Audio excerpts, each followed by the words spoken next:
말씀 선포하시겠습니다.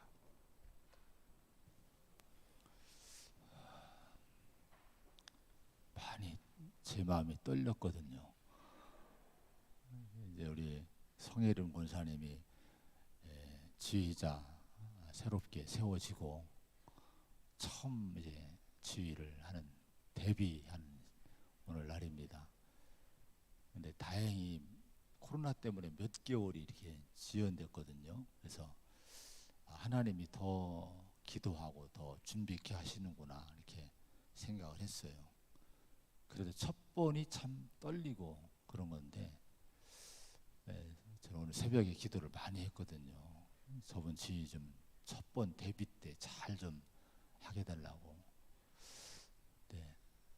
너무 오늘 은혜롭게 성가대 몇 달 만에 들으니까요, 우리 성가대 찬양이 너무 좋았어요. 지휘도 정말 성령이 함께 하시고 이렇게 정말 뜨겁게 지휘하신 모습 너무 은혜로웠습니다. 우리 수진 자매 또 반주 오늘 너무 잘했어요. 우리 성혜림 권사님, 김수진 우리 반주자 성가대회에서 다시 한번 우리 박수하겠습니다. 감사합니다. 할렐루야, 할렐루야, 감사합니다. 충청연애 찬양제가 있어서 참여를 또 하게 될 터인데요.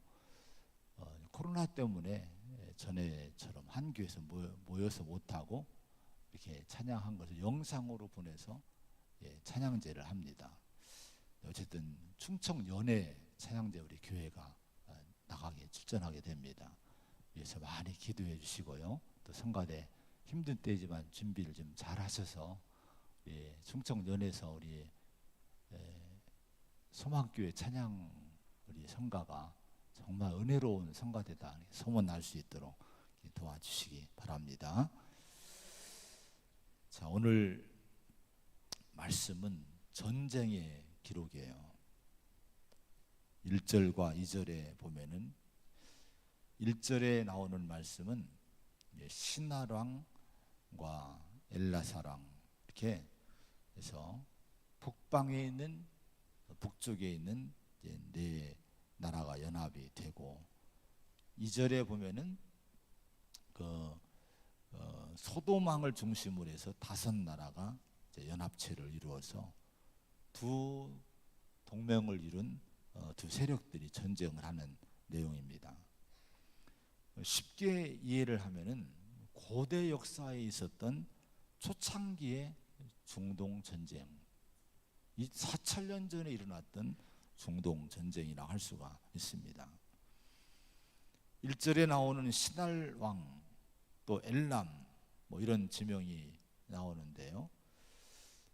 이곳은 지금 예전에 바벨론 지역이라고 하는 곳입니다. 이란, 뭐 이라크 이 지역에 있는 나라들을 얘기합니다. 엘람인들은 아주 호전적인, 특별히 호전적인 민족이었대요. 그 엘람을 통치했던 그돌라오멜이라는 왕이 이 북방의 연합군의 맹주였습니다. 주도한 인물이었습니다. 그돌라오멜의 통치권이 이제 사방으로 퍼지는데 가나안 지역까지 뻗쳐오게 됩니다.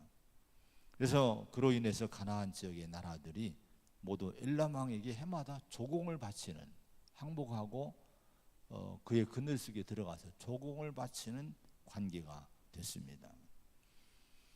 근데 4절에 보면은 이들이 12년 동안을 그돌라오멜을 섬기다가 제13년에 배반했다 이렇게 말씀을 해요.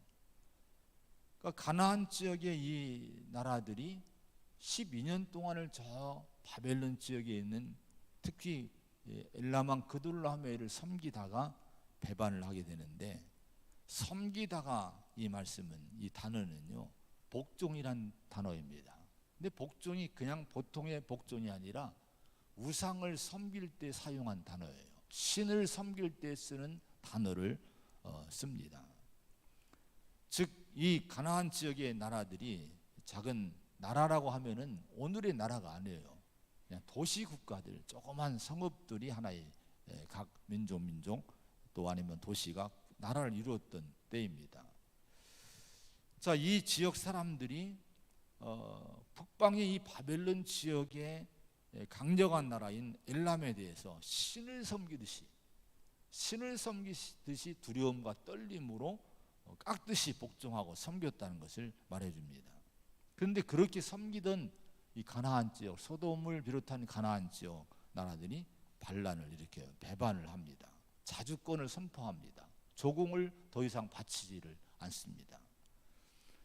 왜 그러면 이렇게 깍듯이 신을 섬기듯이 강력한 북방의 그 나라를 섬기던 가나안 지역 나라들이 이 독립을 선포하고 자주권 선포하고 조공을 안 바치고 이제 배반을 했느냐 하면은, 학자들이 그런 해석을 합니다.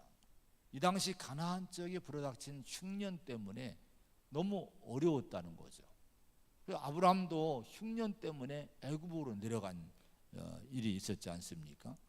그래서 조공을 바치기 어려운 환경이었는데 계속적으로 북방의 그 나라들은 조공을 바치라, 이 양식을 보내라, 자꾸 강압적으로 위협을 하니까 여기 견디다 못해서 배반을 하고 이제 이 독립을, 자주권을 선포하게 됐다 하는 거예요. 그래서 그걸 버려두지 않고 북방의 세력들이 남쪽을 치러 지금 내려오게 되는 겁니다. 5절로 7절의 말씀들을 쭉 보면요, 이제 그들라오멜과 함께한 나라 왕들이 쭉 이제 가나안 지역을 치기 위해서 남쪽으로 남하하는, 치러 내려오는 이 과정을 쭉 기록해 놓은 거예요. 그걸 보면요, 요단강 동편에 있는 모든 나라들을, 그러니까 가나안 지역의 주변의 나라들 전부 먼저 칩니다. 가나안을 치기 전에 주변의 나라들 쭉 치고 남쪽까지 와서 가나안 남쪽에 있는 이 아몰이나 아말렉 사람들까지도 전부 다 치게 되는 거예요. 자, 이들을 전부 치고 항복시킨 다음에 그 다음에 결정적으로 가나안 지역을 침략을 하게 됩니다. 그런데 여기에 이 전쟁에서 오늘 결론은 이제 패배를 하죠. 가나안 지역의 나라들이 패배를 하고 많은 사람이 잡혀갑니다. 근데 그 중에 아브라함의 조카 롯도 소돔성에 살고 있다가 재산 다 뺏기고 포로로 끌려가는 그런 불운을 겪게 됩니다. 이 소식을 들은 아브라함이 자기의 군대를 이끌고 쫓아가서 이들을 구해왔다는 것이 오늘의 말씀의 내용이에요. 자, 그러면 오늘 이 얘기는 지금 제가 요약한 말씀이 오늘 1절로 16절의 말씀의 내용인데, 하나님이 그럼 이 초창기에 고대 중동의 전쟁을 성경에 기록을 하게 하신 이유가 어디 있을까? 왜 이런 어떤 목적으로 이런 전쟁 기록을 이제 성경 말씀에 세밀하게 기록을 해놨을까? 이걸 우리가 이제 알아야 됩니다. 창세기 기록은요, 원래 이 창세기 기록은 누구를 위해서 기록했는가 하니, 이집트를 탈출해서 가나안 땅을 향해 가고 있는 이스라엘 민족에게 이제 창조주 하나님을 가리키기 위해서, 하나님이 어떤 분이시냐, 너희를 인도한 하나님은 창조주 하나님이다, 또 언약의 하나님이다, 이런 걸 가리키기 위해서 창세기나 출애굽기나 레위기나 민수기, 신명기서를 기록해 주신 거예요. 그리고 이스라엘의 뿌리가 뭔지, 이스라엘 민족이 어디서 기원했는지, 그리고 가나안 땅에 들어가면 어떻게 살아야 되는지, 이런 것들을 교훈하기 위해서 이 말씀들을 기록을 하게 하신 겁니다. 그래서 여러분, 이런 시각을 가지고 바로 초창기 이 이집트에서 해방을 맞이하고 가나안 땅을 향해 가는 이스라엘 민족에게 교육하기 위해서 이 창세기를 쓰셨다는 이 시각을 가지고 오늘 전쟁의 기록도 봐야 원래 이해를 할 수가 있는 거예요. 왜 기록을 하셨는지, 왜 이 말씀을 주시는지. 자, 오늘 전쟁의 사건을 통해서 믿음의 백성들을 가르치시는 것은요, 영적 공동체를 지키는 힘이 무엇이냐, 이걸 가르치는 말씀이라고 볼 수가 있습니다. 가나안 땅은 하나님이 이제 지정을 하신 땅이죠. 아브라함을 그 땅으로 보내신 거예요. 메소포타미아의 그 좋은 환경을 다 내려놓고 옮겨가서 살게 한 땅이 가나안 땅입니다. 이 땅은 믿음의 땅이고 하나님이 복을 약속한 축복의 땅입니다. 자, 여러분, 이 가나안이 특별한 것은 아브라함이 이주해 온 믿음의 사람 아브라함이 이주해 왔기 때문에 이 땅은 특별한 땅이 되는 거예요. 이 땅에 와서 뭐 했습니까? 제단을 쌓고 여호와 이름 부르고 예배를 드리는 그런 이제 삶을 통해서 예배드린 땅으로 만들게 된 겁니다. 그리고 이 땅을 장차 아브라함의 자손들에게 주셔서 믿음의 백성들을 번성하게 하신다고 정하신 하나님이 지정하신 거룩한 땅이 가나안 땅입니다. 그러므로 이제 가나안 땅은 평범한 장소가 아니에요. 특별한 거룩한 특별한 의미가 있는 믿음의 땅이 된 겁니다. 그런데 문제는 이런 땅에도 뭐가 있다는 거예요? 문제가 있다는 거예요. 이런 땅에도 지금 전쟁이 일어난다는 거예요. 이 땅을 침략하고 공격하고 탈취하고 협박하는 세력들이 수시로 나타나는 이 문제와 이 고난도 있다고 하는 것을 이 전쟁은 보여주고 있는 겁니다. 그런 전쟁을 통해 주신 하나님의 교훈은 뭡니까? 자, 이런 문제가 있고 이런 침략도 있고 시련도 있는데 대적도 있는데 바로 그런 이 시련과 대적을 하나님이 이겨내면서 극복하면서 하나님이 약속하신 이 비전을 붙들고 지켜야 되고 또 믿음을 지켜야 되고 그 땅을 지켜내야 된다 하는 것이 하나님의 교훈이에요. 오늘 우리는 이 세상에서 믿음을 갖고 사는 백성이 됐어요. 전능하신 하나님, 천지를 창조하신 능력이 하나님을 믿는 하나님의 자녀가 됐어요. 구원받은 자녀가 됐습니다. 그런데 이렇게 우리가 이런 하나님의 자녀가 됐고 믿음의 가정을 이루고 믿음의 교회 공동체를 이뤘는데 그런 문제가 없습니까? 그렇지 않다는 거예요. 많은 문제가 있을 수 있다는 거예요. 이스라엘 민족이 가나안 땅에 들어가도 앞으로 이런 문제, 이 고대 중동 전쟁 같은 이런 무서운 문제들, 침략과 압박을 당하고 대적들이 일어나고 이런 일들이 앞으로 있을 것이라고 하는 거예요. 우리의 삶에도 그런 일이 얼마나 많은지 몰라요. 크고 작은 문제들이 가정에, 개인의 삶에, 교회 가운데 나타나게 되고 이게 자꾸 위협하고 공격을 합니다. 자, 그러면 여러분 이런 때 어떻게 됩니까? 마음을 굳게 먹고 그 문제와 시련들을 반드시 이겨내야 된다는 거예요. 그 대적과 그 문제를 우리가 대적해서 승리해서 우리가 우리의 비전을 믿음의 신앙의 비전을 지켜야 되고 믿음을 지켜야 된다 하는 거예요. 여러분 가정을 잘 지켜내시기 바랍니다. 교회를 수많은 위협으로부터 지켜낼 수 있는 우리 교회가 되기를 축원을 드립니다. 그러면 무엇으로 우리의 교회와 가정과 믿음의 공동체와 그 안에 주신 하나님의 영원하신 비전과 거룩한 사명들을 뭘로 지켜낼 수 있을 것인가? 이런 위협으로부터 지켜낼 수 있는 힘은, 믿음의 공동체의 힘은 무엇일까? 먼저는요, 세상적인 조건을 힘으로 여기지 말라고 하는 거예요. 8절 9절의 말씀을 보면은 이제 소돔 왕과 고모라 왕과 아드마 왕과 스보임 왕과 벨라 즉 소알 왕이 나와서 시딤 골짜기에서 그들과 전쟁을 하기 위해 진을 쳤다, 이렇게 말씀합니다. 그리고 북방의 그 연합 세력과 맞섰다, 이렇게 말씀합니다. 자, 지금 북쪽에서 내려오는 엄청난 이 강력한 이 위협의 세력을 맞이해서 소돔 왕은 다른 주변의 나라들과 연합 세력을 구축해요. 동맹을 맺습니다. 자, 이 5나라들이 이 연합을 해서 이제 그들과 이제 힘을 합해서 싸우려고 대항을 하는데, 근데 그 연합 세력은 북방의 세력 앞에 여지없이 무너지고 참패를 당하는 결과를 오늘 보게 됩니다. 우리가 조심하고 경계할 것이 여러분 여기서 한 가지 있어요. 우리 하나님 백성들, 믿는 하나님의 자녀들은요, 이 세상을 살면서 너무나 세상적인 어떤 조직이라든가 어떤 뭐 단체라든가 무슨 뭐 연합, 어떤 뭐 그룹들, 어떤 인간의 어떤 사람의 어떤 힘들을 우리가 너무 믿고 너무 의지하지 말아야 된다 하는 거예요. 이 소돔을 비롯해 소돔왕은 네 나라와 함께 5나라가 똘똘 뭉쳤으니까 아마 마음에 담대함을 가졌을 거예요. 우리가 이렇게 힘을 합쳤으니까, 이런 세력이 우리도 있으니까 한번 해볼 만해, 이런 어떤 안심을 했을지 모릅니다. 근데 그게 안심할 일이 아니라 하는 거예요. 하나님은요,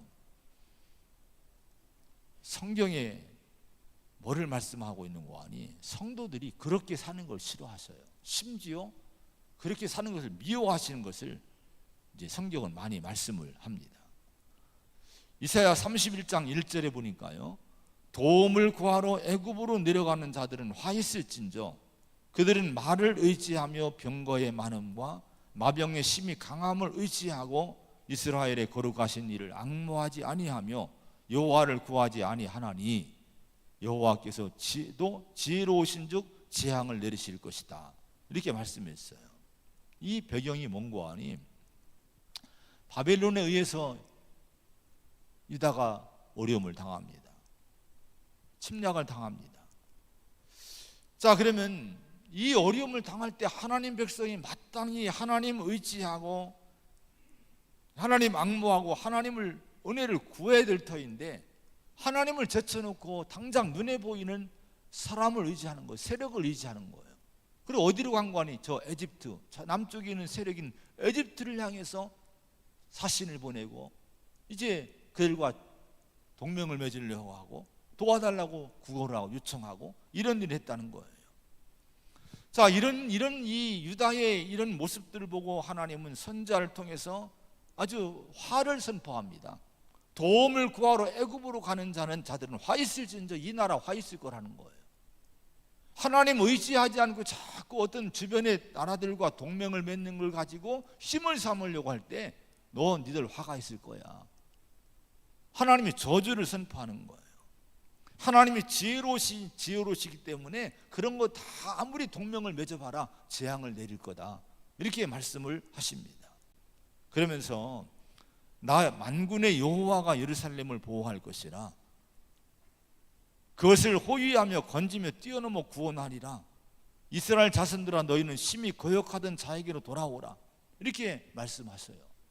진정으로 예루살렘을 대적으로부터 구원하고 대적으로부터 이제 보호할 분은 하나님 한 분이란 거예요. 그 하나님께 돌아와야지 너희들 왜 애굽을 향해 쫓아가냐 이거예요. 왜 사람의 세력을 자꾸 의지하려고 하냐 이거예요. 여러분, 믿음의 성도들은 이런 문제를 정말 조심해야 됩니다. 사람이 여러분 도움이 되지만은 우선은 사람의 도움 받기 전에 누구에게 엎드려야 됩니까? 하나님 앞에 무릎을 꿇어야 돼요. 하나님을 의지하는 믿음을 갖고 먼저 주님을 앙모하는 사람이 되어야 된다는 거예요.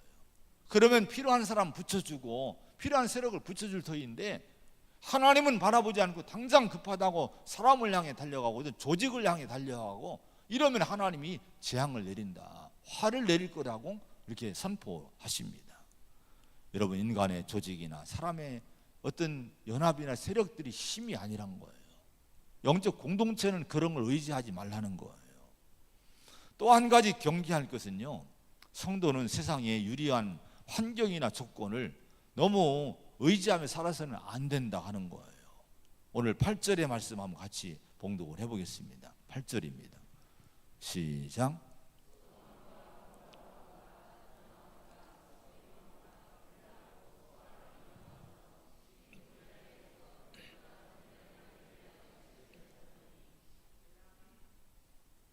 자, 북방의 연합군을 막아내기 위해서 진을 치고 어디서 기다렸습니까? 시딤 골짜기에서 소돔 연합군이 기다렸다는 거예요. 시딤 골짜기 진을 쳤다는 거예요. 그러니까 여러분, 북방의 강력한 침략자들을 막아내기 위한 승부처를 어디로 삼았느냐? 시딤 골짜기라는 곳으로 승부처를 삼고 여기다 진을 치고 지금 기다렸다는 거예요. 왜 그러면 여러분 시딤 골짜기에 가나안 연합군이 진을 쳤을까요? 10절의 말씀 보면 이런 말씀이 나와요. 10절에 시딤 골짜기에는 역청구덩이가 많은지라. 자, 시딤 골짜기는 역청, 아스팔트 그 부글부글 끓어오르는 그 끈적끈적한 그 역청 구덩이가 군데군데 많이 흩어져 있어요.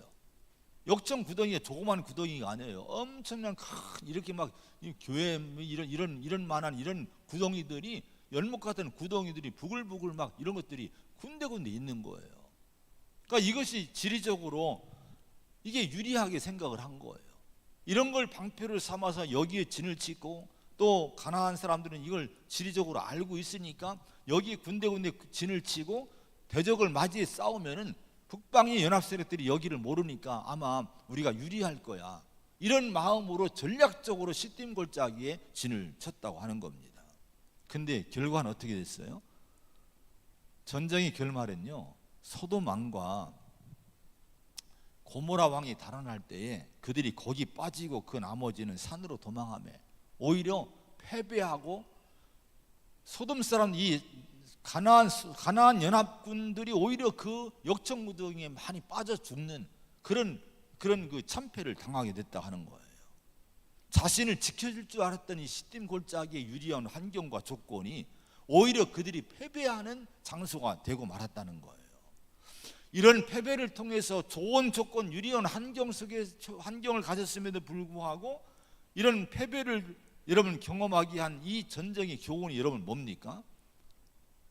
인간의 환경과 조건이 우리의 진정한 힘은 되지 않는다는 거예요. 여러분, 그러므로 성도는 일상을 살아갈 때 세상적인 기준으로 좋은 환경이나 유리한 조건을 너무 내 힘으로 삼으려고 너무 여기에 신경 쓰거나 여기에 매달리지 말아야 된다고 하는 거예요. 특히 성도는요, 믿음의 성도는 살아갈 때, 또 교회는 이런 걸 조심해야 됩니다. 이런 걸 조심하지 않으면 자꾸 뭐를 찾습니까? 좋은 환경을 찾아 끝없이 방황을 해요. 내 인생의 행복을 위해서 좋은 조건을 찾아서 믿음보다도 좋은 환경, 좋은 조건 이런 걸 찾아 자꾸 이런 방황을 하게 되는 거예요. 그러다 보면 믿음도 잃어버리고 신앙도 잃어버리고 사명도 잃어버리고 그런 사람들을 종종 봅니다. 시편 11편 1절에 보면은 이런 말씀이 나와요. 내가 여호와께 피하였거늘 너희가 내 영혼에게 새같이 내 산으로 도망가라 하면 어찌함인가. 이게 무슨 얘기일까요? 사람들이 다윗이 어려울 때, 위험을 당했을 때 빨리 너 산으로 도망가, 저 골짜기로 도망가, 깊은 산으로 도망가, 그래야 살 수 있어, 이렇게 주변에서 충고를 해줍니다. 그런데 다윗의 마음은 그렇지 않았어요. 내가 어디 간들 내가 도망갈 수 있겠느냐, 대적이 나를 어디 간들 못 찾아내겠느냐. 그래서 여러분, 다윗이 마음속에는 나는 하나님께 피했다, 내 피난처는 하나님이시다, 이런 굳센 믿음을 갖고 하나님을 향해 늘 기도하며 하나님 도와주세요, 하나님 은혜를 구하며 이분은 이 어려운 시기를 돌파를 하게 됩니다. 그래서 내가 여호와께 피했는데 산으로 도망가면 무슨 말이냐, 이렇게 다윗은 반응을 한 거예요. 오늘 우리가 이 믿음을 가져야 될 줄로 믿습니다. 그래서 이 다윗은요, 이런 고백을 합니다. 시편 18편 1절에 나의 힘이신 여호와여, 내가 주를 사랑하나이다. 여호와는 나의 반석이시요 나의 요새시요 나를 건지시는 이시요 나의 하나님이시요 내가 그 안에 피할 나의 바위시요 나의 방패이시요 구원의 뿌리시요 나의 산성이시로다. 내가 찬송받으실 여호와께 아뢰리니 내 원수들에게서 구원을 얻으리로다. 이런 믿음의 고백을 합니다. 내 힘이 하나님이란 거예요. 내 인생의 방패와 반석과 요새와 이런 것들이 다 하나님이시라고 하는 거예요. 여러분, 이런 하나님이 나를 원수들에게 구원을 주시지 어떤 환경과 조건이 나를 구원하는 것이 아니란 거예요. 이런 믿음을 고백하고 이런 믿음으로 살았던 다윗을 하나님은 지켜주십니다. 그리고 이 다윗을 이 10년 동안의 고난에서 보호하고 드디어 왕으로 세우시는 그런 영광을 허락하시게 되는 거예요. 여러분, 다윗의 이 믿음이 이 세상을 살아가는 성도의 믿음이 되어야 될 줄로 믿습니다. 자, 오늘 이 전쟁의 기록 안에는 믿음보다는 세상의 환경과 조건을 선택한 롯의 선택이 틀렸음을 가르친 교훈이 이 안에 담겨 있어요. 롯이 누굽니까? 아브라함과 함께 가나안 땅에 들어온 아브라함의 조카예요. 그런데 물질의 욕심이 생긴 거예요. 고향을 떠나서 왔을 때에 아브라함은 믿음으로 살았지만은 롯은 이 이방 땅에 들어왔을 때에 롯의 마음속에는 좋은 조건 환경이 일단 확보가 돼야지 안심을 한 거예요. 재산이 많아야 되고 좋은 어떤 조건 환경이 돼야지 내가 살아남겠다, 이런 마음을 욕심을 품게 된 거예요. 그래서 아브라함도 배반하고 자기가 요단 들판 소돔 땅인 소돔성이 있는 그런 들판 좋은 쪽을 선택해서 아브라함을 떠나게 됩니다. 창세기 13장 12절에 보면은 롯은 이제 그 지역의 도시들에 머무르며 그 장막을 옮겨 소돔까지 이르렀더라. 롯이 찾은 것이 뭔지 아십니까? 아브라함을 떠나고 믿음을 떠난 다음에 찾은 것이 자꾸 도시들을 찾아요. 살기 좋은 환경을 찾았다는 거예요. 아브라함은요 도시에 들어가지 않습니다. 세겜과 무슨 베델과 아이사이 그런, 여러분 그 어떤 들판이나 그 도시들 사이에 따로 거주했지 아브라함 도시 속에 들어가지 않은데요, 롯은 도시를 자꾸 찾는 거예요. 그러다가 소돔까지 옮겼다 이렇게 말씀합니다. 오늘 12절의 말씀 보면 이런 말씀이 나오죠. 12절에 소돔에 거주하는 아브라함의 조카 롯도 사로잡고, 이런 말씀이 나와요. 자, 여기 소돔에 거주했다고 하는 말씀이 나오는데, 거주했다는 것은요 자리 잡았다, 앉았다는 거예요. 그러니까 여러분, 롯은 어디에 뿌리를 내립니까? 소돔이라는 그 성의 도시, 그 성에 완전히 자리 잡고 눌러 앉았다는 것을 여기 성경은 이 단어를 통해 말씀을 해주고 있습니다. 근데 여러분, 롯이 소돔성에 가서 사는 것이 뭐가 잘못된 일입니까? 여러분, 이 소돔성은요 죄악의 도성이었어요. 창세기 13장 13절에 소돔 사람은 여호와 앞에 악하며 큰 죄인이었더라. 에스겔 16장에 49절에 내하오 소돔의 죄악은 이러하니 죄악을 총열거를 합니다. 또 베드로서 2장 7절에 무법한 자들의 음란한 행실로 말미암아 고통당하는 의로운 롯을 건셨으니, 롯에 대한 말씀 가운데 이런 말씀을 하고 있는데요, 무법한 자들의 음란한 행실이 뭡니까? 소돔 사람들의 모습이었다는 거예요. 이 음란한 도시가 소돔이었어요. 이 소돔은요 일찍이 4,000년 전부터 그 이전부터 동성애가 성행을 했던 거예요. 그래서 나중에 이제 나오게 되겠습니다만은 이 하나님의 일행이 여기를 들어가니까 소돔의 남자들이 다 떼거지로 몰려옵니다. 그들을 내놓으란 거예요. 롯에게 상관하겠다는 거예요. 상관이 뭔가 하니 이 남녀관계 행위를 얘기합니다. 근데 그들이 누굽니까? 남자들이에요. 그러니까 동성애를 하겠다고 떼거지로 몰려와서 그 여행자들을 내놓으라는 거예요. 여러분, 그래서 이 남색이라고 하는 이 단어 소돔이라고 하는 것이요 소돔에서 나온 거예요. 소돔에서. 동성애라는 것이 여러분 소돔에서 이미 이렇게 퍼져 있던 악한 문화입니다. 음란과 탐욕으로 가득 차 있던 이 소돔성이에요. 그런데 롯이 어디 자리 잡고 있었어요? 버젓이 그 소돔성 안에 자리 잡고 뿌리를 내리고 살고 있었다는 거예요. 그 이유가 뭡니까? 영적인 어떤 분위기라든가 영적인 생활은 조금도 배려하지 않고, 여기가 살기 좋은 땅이냐, 여기가 부유한 곳이냐, 돈 벌기 좋은 곳이냐, 여기가 좀 생활이 편리한 곳이냐, 이 조건과 기준 가지고 롯은 소돔을 선택을 한 거예요. 여러분, 결국은 오늘 11절 12절에 보면 어떤 일이 일어납니까? 11절 12절의 말씀 한번 같이 또 보겠습니다. 시작. 네 왕이 소돔과 고모라의 모든 재물과 양식을 빼앗아 가고 소돔에 거주하는 아브라함의 조카 롯도 사로잡고 그 재물까지 노력하여 갔더라. 그렇게 의지했던 소돔, 여러분, 그렇게 안심하고 살았던, 뿌리 내렸던 소돔과 고모라의 이 지역이 침략을 당하고 재물 다 뺏기고 롯도 가족과 함께 잡혀가게 된 거예요. 자, 여러분, 이런 사건을 통해서, 이런 기록을 통해서 하나님이 교훈하신 것이 뭡니까? 롯의 선택이 틀렸다는 거예요. 롯 같은 선택을 하면 반드시 이런 어려운 문제가 올 거라는 거예요. 신앙 없이, 하나님 없이 선택한 롯의 결정은 결국은 나중에 여러분 패배할 수밖에 없고 망할 수밖에 없음을 여기서 여실히 보여주고 있는 교훈적인 사건이라고 우리가 봐야 됩니다. 여러분, 이것들이 우리가 위험한 일들이라 하는 거예요. 우리가 경계할 일들이라 하는 거예요. 로마서 8장 13절에 너희가 육신대로 살면 반드시 죽을 것이로되 영으로서 몸의 행실을 죽이면 살리니 이렇게 말씀합니다. 뭐를 가지고 우리가 여러분 판단하고 결정하고 삽니까? 육신대로 살면 반드시 죽는다는 거예요. 이거 명심을 하시기 바랍니다. 육의 기준 가지고 살지 마시고 정말 내가 결정하고 내가 가는 방향이 신앙적으로 좋은 방향이냐, 신앙생활하기 좋은 곳이냐, 정말 믿음 생활하기 좀 부족함이 없는 곳인가, 이런 걸 가지고 이런 기준으로 선택하는 훈련하고 그런 습관을 들여야 돼요. 어느 분은 이 롯에 대해서 이 사람은 생각 없는 사람이었다, 깊은 생각이 없었다라고 진단하는 글을 봤어요. 자, 여러분 왜 그래 이렇게 얘기를 합니까? 자신이 누구인지, 왜 이 가나안 땅으로 하나님이 자기를 옮겼는지 이런 고민이 없었어요.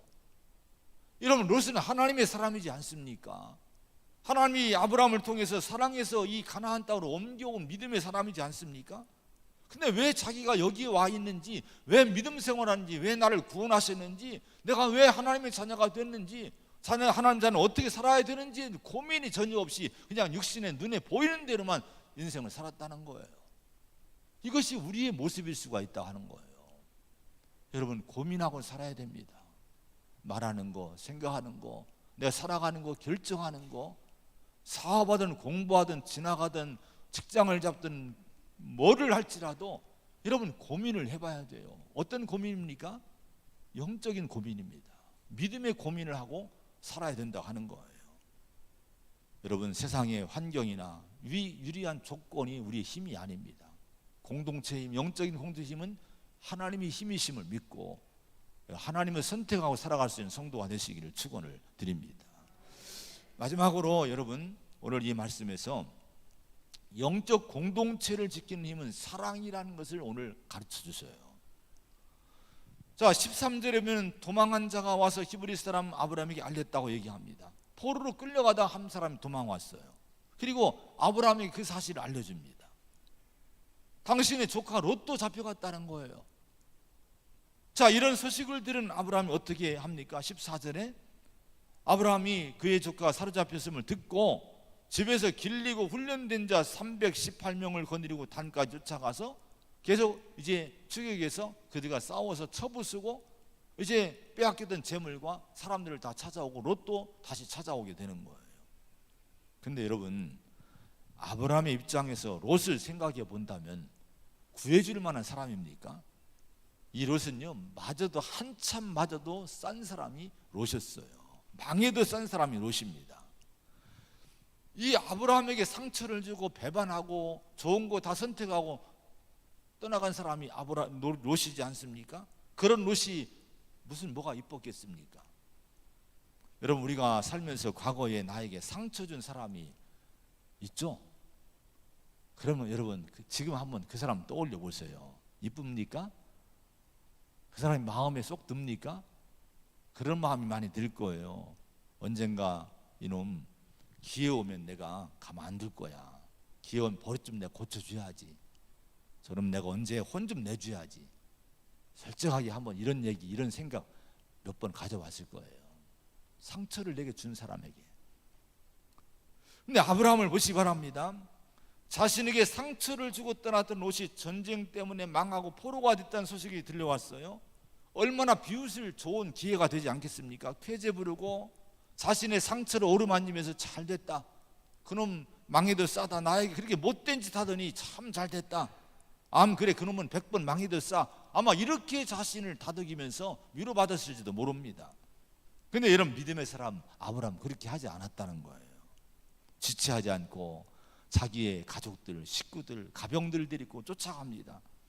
싸우는 거예요. 여러분 북방의 연합군과 싸우는 것은요 목숨을 건 겁니다. 목숨을 걸고 아브라함은 싸워서 그들을 물리치고 조카 롯을 구출해 오는 거예요. 자, 이런 아브라함의 행동 속에 있는 믿음이 뭘까요? 형제가 잘못했기 때문에 사랑하지 않는다는 것이 아니라 잘못했더라도 내 형제이기에 책임을 갖고 사랑하겠다는 사랑의 믿음이 아브라함의 믿음이었다 하는 거예요. 지금 이 창세기 말씀이 이집트를 탈출하고 새로운 비전의 땅인 가나안을 향해서 행진하고 있는 이스라엘 백성들을 향해서 선포한 말씀이라고 했죠. 자, 지금 이스라엘 백성들이 어디를 가고 있습니까? 그 아브라함이 살았던 가나안 땅을 목적으로 이집트를 떠나서 행진하고 있는 중입니다. 바로 그런 백성들에게, 이스라엘 백성들에게 이 사건, 이 말씀을 지금 가르치고 있는 거예요. 이걸 통해 뭐를 가르치고 있는 겁니까? 지금 우리가 가고 있는, 너희가 가고 있는 이 가나안 땅은 우리 조상, 너희 조상 아브라함이 영적으로 틀을 닦았던 가나안 땅이다.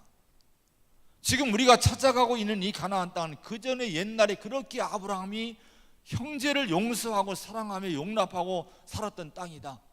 우리는 그렇게 살아야 된다. 이걸 가르치기 위해서 이 말씀을, 이 기록을 했다고 하는 겁니다.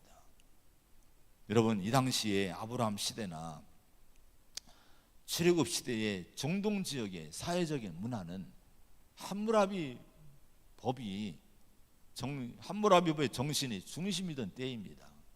물론 역사적으로 함무라비 이 왕은 아브라함보다 후대 사람이에요. 그러나 후대 사람이지만은 이 전부터 그 중동 지역에 있던, 근동에 있던 모든 이런 법 정신들이 여러분 종합해서 이 함무라비가 정리를 한 것이지, 이미 아브라함 시대도 그런, 여러분 함무라비 법의 정신이, 그런 법 정신이 주도하고 있던 사회였습니다. 그럼 함무라비 법의 정신은 어떤 겁니까? 여러분 그 함무라비 법이 어떤 법입니까? 이건 이런 거예요. 보복의 법칙입니다. 피해자가 입은 피해와 같은 정도의 손해를 가해자에게 가하는 이 안갚은 보복의 법이 함무라비 법입니다. 우리나라 말 동해 보복법이라고 이렇게 얘기합니다. 쉽게 하면 눈에는 눈, 이에는 이, 이런 거예요. 구체적인 걸 보면요, 다른 사람의 눈을 뽑은 자는 똑같이 눈을 뽑는다. 임신한 여자를 때려서 임신부와 태아가 죽으면 가해자의 딸을 사형에 처한다. 뭐 이런 것들이 이 동해보호법의 내용들입니다. 이스라엘 국가는 지금도 이걸 지금 실천을 행하고 있어요. 자, 그런데 여러분, 그렇게 같은 수준으로 복수하고 보복하는 것이 보편적인 정의라고 인정하는 그 시대에 살고 있었음에도 불구하고 아브라함은 어떻게 살았습니까? 그렇게 살지 않은 거예요. 복수가 아니라 자기에게 막대한 손해를 끼치고 상처 입히고 떠나간 조카 롯을 구하기 위해서 자기 목숨을 건 전쟁을 치러주는 여러분 사람이 된 거예요. 자, 이런 아브라함의 행위가 여러분 말해주는 것이 뭡니까? 하나님 백성들은 다르다는 거예요. 그 당시에 그 문화와 다르다는 거예요. 하나님 백성들은 보복과 복수의 사람들이 아니란 거예요. 여러분, 하나님 백성들은 상대방이 나에게 대우한 그대로 나도 그대로 해주는 정도로만 살아서는 안 된다는 것입니다. 하나님 백성들은 용서와 사랑의 백성들이란 것을 아브라함이 시위를 한 거예요. 보여준 겁니다. 그리고 아브라함의 그 놀라운 북방연합군에 대한 승리를 보면서 가나안 사람들은 깜짝 놀랐을 거예요. 가나안 연합 세력으로도 이기지 못한 북방의 침략자들을 누가 이깁니까? 외지에서 온 아브라함이 318명의 그 작은 군대를 이끌고 가서 나와 싸워서 그 북방의 세력을 이겼다는 거예요. 여러분, 이 사건이 당시 가나안 쪽에 엄청난 특별한 이런 충격적인 사건이었을 거예요. 이런 승리를 보면서요. 근데 여러분, 그 아브라함의 승리 사건을 통해 하나님이 주신 교훈이 뭡니까? 사랑과 용서가, 자비가 영적 공동체의 힘이라고 하는 것을 보여준 사건이었다고 하는 겁니다. 이제 가나안 땅의 힘은 세상의 조건이나 세력의 힘이 아니라 하나님을 향한 믿음과 하나님의 백성들이 서로 용서하고 사랑하며 돕고 섬기고 헌신하는 것이 힘이 된다는 것을 증거해 주신 것이 바로 오늘 전쟁의 사건의 내용이라고 하는 겁니다. 이런 아브라함의 모습을 본 이 당시의 사람들은 이 아브라함의 그 사랑과 용서, 희생의 행위를 보면서 여러분이 경이로움을 느꼈을 거예요. 야, 저런 삶이 있구나. 그동안 역사적으로 자기 문화적으로 이런 삶을 산 적이 없는데 저런 인생을 사는 무리가 있구나, 저런 공동체가 있구나라는 이 경이감을 느꼈을 거예요. 이런 글을 봤습니다. 타임즈지가 20세기 최고의 크리스찬이 누구인가에 대해서 찾기 시작했는데 한 사람을 지목이 됐는데 그 사람이 누군가 하면은 프란시스 셰퍼라고 하는 사람을 지목을 했대요. 이분은 이제 복음주의 운동가고 철학가고 신학자입니다. 교회 안에 여러분 철학이, 문학이, 사상이 교회 안에 다 들어와서 교회가 지금 철학에 어떤 흔들리고 있는데, 지금 이분은 성경을 통해서 철학과 문학과 모든 사회와 정치를 분석하고 하나님의 말씀을 가지고 예언적 방향을, 세상의 이 사회적인 방향을 제시한 일을 노력하고 조술하고 또 강의한 사람이 프란시스 셰퍼예요. 이분이 큰 영향을 주었어요. 이분에 대한 평가는, 이분은 다 죽어가는 유럽을 살렸다는 평가를 받고 있습니다. 경제적으로 살린 게 아니에요. 이 사람이 살린 것은 영적인 정신을 살렸다는 거예요. 근데 이 사람이, 이 프란시스 셰퍼가 박사가 죽은 후에 그의 뒤를 이어서 이분보다 더 똑똑하고 자본도 있고 배경도 좋은 사람이 영적 부흥 운동을 주도했답니다. 저는 이분이 누군지는 모르겠어요. 이 글을 쓴 걸 제가 발췌를 해서 지금 제가 나누는 건데, 어쨌든 그런 분이 나왔대요. 근데 특이한 결과가 뭔가 하니 프란시스 셰퍼 박사보다도 훨씬 더 조건이 좋은 분이었는데 결과는 셰퍼 박사보다도 10분의 1도 영향을 못 미쳤다고 이 결과가 나왔다는 거예요. 왜 이렇게 이런 결과가 나왔을까?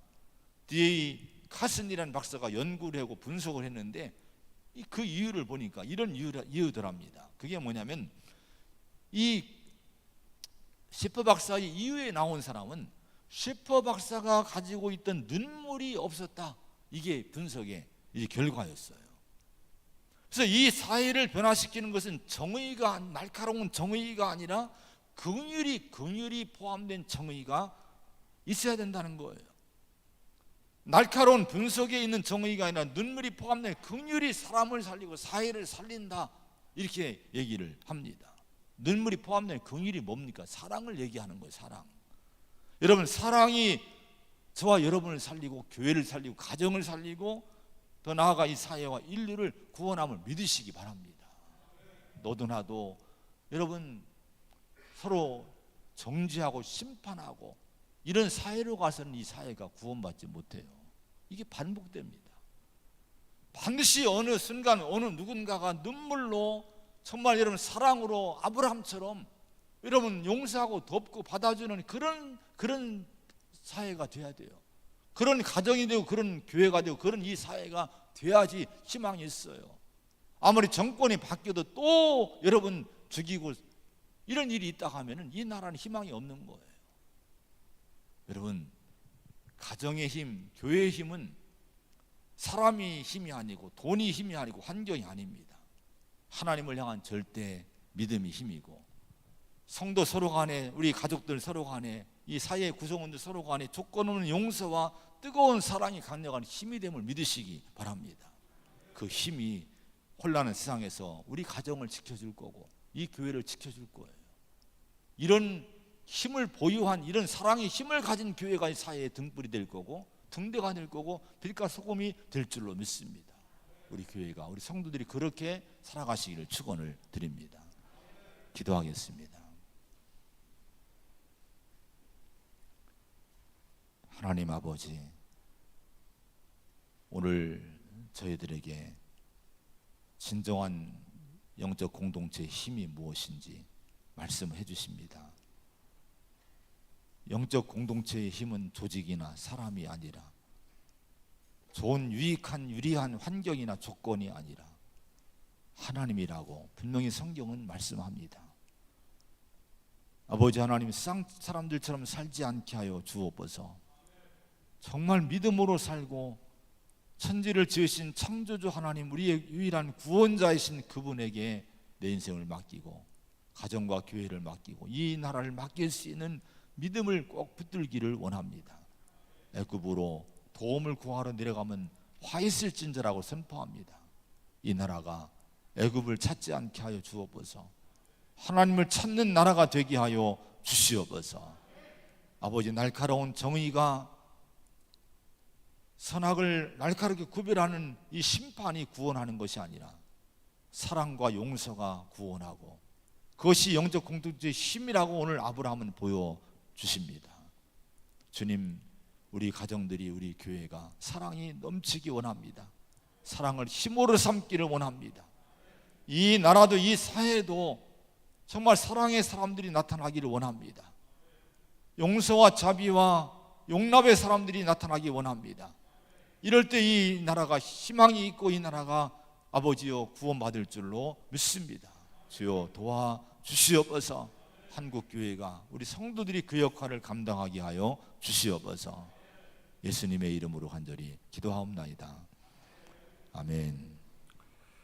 찬송